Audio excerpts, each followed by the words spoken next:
Describe the experience of a first solo. Your first solo is like losing your virginity. It's probably the best way that I can put it. You're kind of excited that it's going to happen, and you're like, I've been thinking about this day. It makes me, it's going to make me feel accomplished in some sort of way. You're nervous, you are excited, and you're scared.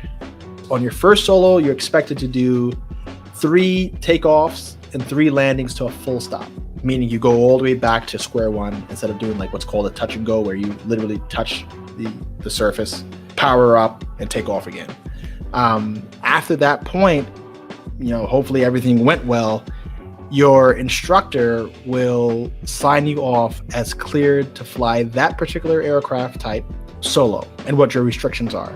They might restrict you to a certain visibility or crosswind or something along those lines, something that they feel that you could handle. And when weather is good, you'll be able to go out there, practice your maneuvers on your own, practice your radio work, practice whatever you feel you need to practice.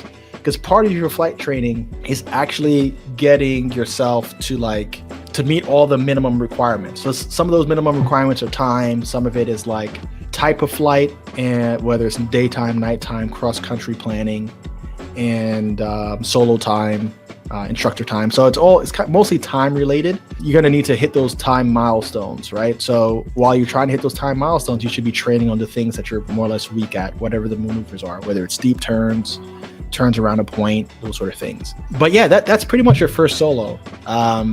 You'll feel very accomplished. You would feel like you've truly made progress because, like I said, you're letting go of that crutch, right? It's like the kids walking for the first time. They let go of the couch and they, off to the races. That's pretty much what it's like for your first solo.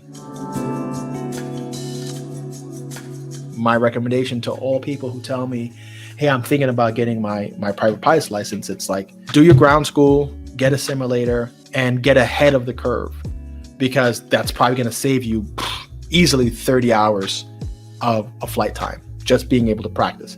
But you want to make sure that you're practicing the maneuvers the way that your instructor told you.